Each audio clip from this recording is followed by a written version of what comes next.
You're sitting in a plastic chair in a border town terminal that smells like diesel and burnt rubber. The dust is so thick it feels like you're breathing in the desert itself. You're staring at a manifest on a clipboard, waiting for a signature from a man who hasn't looked you in the eye once. You aren't a hero. You aren't an operator. You are a ghost with a driver's license, a name on a private contract that expires the moment you stop moving. You thought this would be like the movies, high-speed chases and glory, but the reality is much heavier. It's 120 degrees outside, and you're about to climb into the cab of a 20-ton supply truck that hasn't seen a mechanic in 3 years. There is no air conditioning. There is only the hum of the engine and the weight of a cheap, rusted rifle tucked between your seat and the door. You aren't here to fight. You're here to move fuel, food, and ammunition to people who actually get to pull the trigger. The road ahead isn't a highway. It's a graveyard of iron and bad luck. Every mile is a gamble. You learn to watch the edges of the road more than the path in front of you. You look for the disturbed earth, the slight discoloration in the sand that signals an IED waiting to turn your truck into a fireball.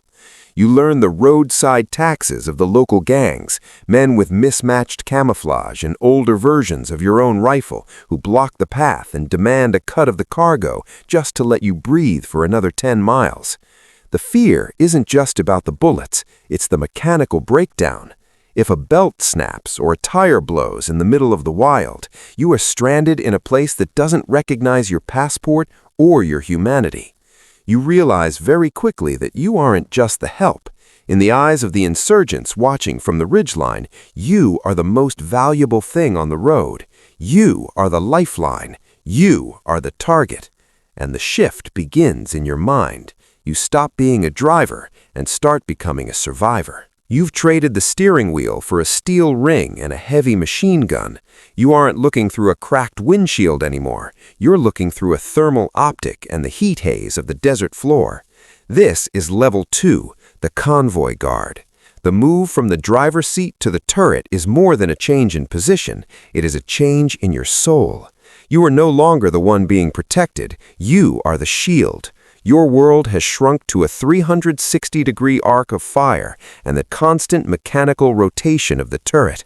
The rules of engagement you were briefed on in the air-conditioned office in London or DC feel like fairy tales out here. In the wild, the rules are blurry, written in the dust of 1,000 nameless roads. You protect the cargo at any cost. If a vehicle approaches too fast, you don't call for permission, you make a decision in a heartbeat. You learn the escalation of force, a hand signal, a flare, a warning shot in the radiator, and then the finality of the trigger. Between the moments of terror, there is the bonding. You begin to speak the language of the shadow contractor, a dialect made of dark humor, nicotine, and lukewarm caffeine. You sit on the edge of a flatbed during a midnight halt, sharing a cigarette with men who have forgotten their own birthdays but remember the exact weight of a loaded magazine. You don't talk about home, you talk about the arithmetic of the road. You calculate the distance to the next safe haven and the probability of an ambush at the bridge ahead. Then it happens, the incident. It starts with a sound like a dry branch snapping, followed by the metallic ping of lead hitting the armored plating of your vehicle. The boredom of the last 6 hours vanishes instantly. Your heart hammers against your ribs, but your hands don't shake. They move with a cold, practiced memory. This is your first real contact. The air smells like cordite and ozone. In this moment, the adrenaline doesn't just wake you up, it replaces the man you used to be. You aren't a civilian in a vest anymore. You are a weapon. The dust of the supply routes is finally behind you, washed away by the sterile air of high-end hotel lobbies and armored SUVs. This is the upgrade. You've traded the grease-stained jumpsuit for a tailored suit or a low-profile tactical vest that costs more than your first car. The pay is better, the gear is cutting edge, and the stakes have shifted from protecting crates of ammunition to protecting a human life. You are now part of a private security detail, a PSD. Your target is the suit, perhaps a CEO looking to sign a mineral contract in a volatile capital, or a diplomat who believes their title is a shield. They walk with a confidence that borders on delusion, largely because they don't understand the environment they are in. They see a vibrant marketplace. You see a dozen different ways for a motorcade to be boxed in. They see a handshake. You see a potential opening for a blade. At this level, the job isn't about how fast you can reload. It's about how well you can see. The skill is 90% observation and 10% action. You spend your days in a state of relaxed alertness, your eyes constantly scanning the peripherals of your environment. You aren't looking at faces, you're looking at hands, waistlines, and the way a coat hangs unnaturally heavy on one side. You learn to read a crowd like a thermal map, identifying the anomalies, the person who is moving against the flow, the eyes that linger a second too long on the suit, the vehicle that has turned the last 3 corners with your convoy. You become an expert in the bubble, that invisible layer of security you maintain around your asset. You are the shadow that stands between them and a world they aren't prepared to face. You don't want the fight. You want to be so good at your job that the fight never has the chance to start. But if it does, you are the first and last line of defense. This is the point where you vanish. You stop answering the calls from the big-name security firms with their human resources departments and their corporate insurance policies. You've outgrown the suit and the formal motorcades. Now you inhabit the gray space between the law and necessity. This is the disappearance. You start taking the unlisted jobs, the ones that don't exist on any official manifest and aren't briefed in a secure room. Your name is scrubbed from the databases of the companies you once worked for. You aren't an employee anymore. You are a ghost on a digital ledger. The paperwork? There isn't any. No tax forms, no non-disclosure agreements, no emergency contact numbers. You are paid in cold, untraceable crypto or thick stacks of local currency handed over in a windowless room. The deal is simple and brutal. If you succeed, you get wealthy. If you get caught, nobody knows you. No government will trade prisoners for you. No embassy will claim you. You are a ghost, and ghosts don't have rights. To survive in this vacuum, your training shifts from the tactical to the surgical. You spend weeks in off-the-books facilities learning advanced combat medicine, how to pack a wound or clear an airway with nothing but a pocket knife and a plastic tube while you're bleeding out in a basement. You master high-speed driving, not just to move a motorcade, but to turn a stolen sedan into a kinetic weapon in the narrow, choked streets of a foreign city. You learn urban tracking, the art of blending into a crowd of millions until you are just another face, while simultaneously hunting a target who is trying to do the same. You learn the atmospherics of a city, the subtle shift in the air that tells you the local police are about to raid a block or that a rival group is moving in.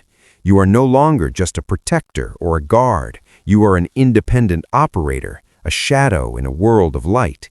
You are becoming a master of the unseen, preparing for the moment when the world needs someone who doesn't exist to do something that can't be done.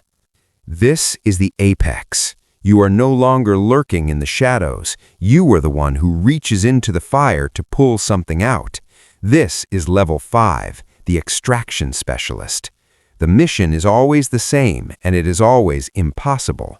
Someone important, a defector with a hard drive, a journalist with too much evidence, or an asset whose cover just blew, is trapped behind enemy lines. The local authorities are closing in, the borders are sealed, and the official channels have already turned their backs. You are the only way out. You aren't there to hold territory or win a war. You are there to vanish a human being from a map that is crawling with people trying to kill them. At this level, you don't just carry a weapon, you carry the weight of a life that isn't your own. The planning is a cold mathematical obsession. You spend 72 hours in a dark room, lit only by the blue glow of satellite imagery and heat maps.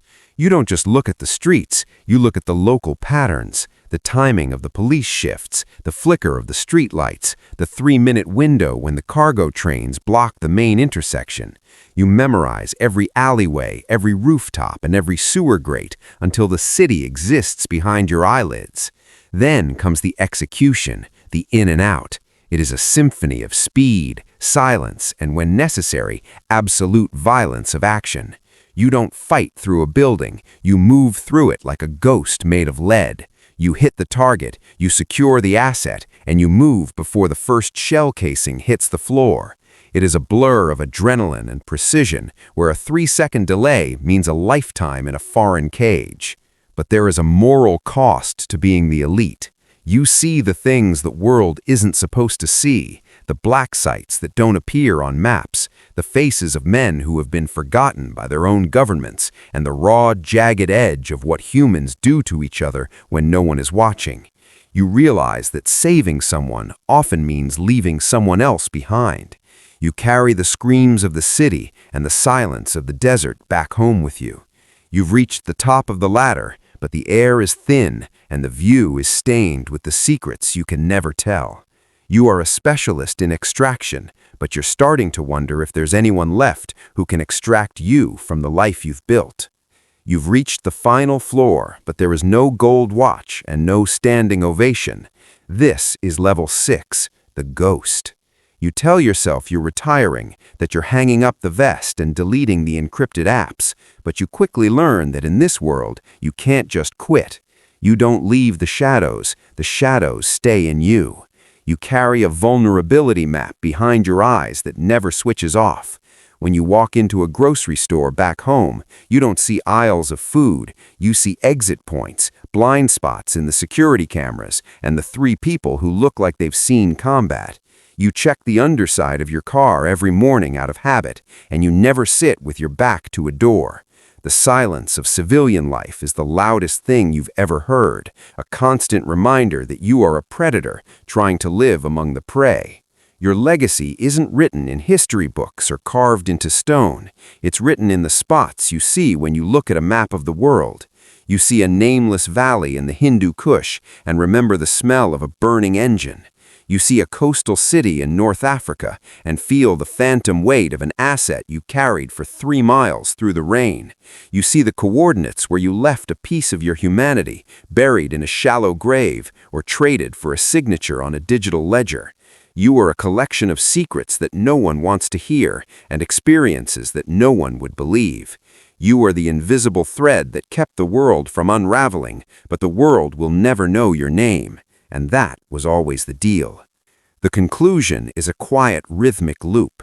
You sit in that same coffee shop where it all began, watching the steam rise from a cup you'll never finish. You see a young man 3 tables over, staring at his phone with a look of hungry ambition, scrolling through a listing for high-threat security or logistics specialist. He thinks he's looking for adventure. He thinks he's looking for a way to prove himself. You want to tell him about the noise of the turret, the cost of the unlisted cash, and the way the green and blue lights will eventually replace the sun in his dreams. But you stay silent. You finish your coffee, stand up, and blend back into the crowd. The cycle begins again for someone else. The desert is waiting, the shadows are hungry, and the green ink is already being prepared for the next manifest.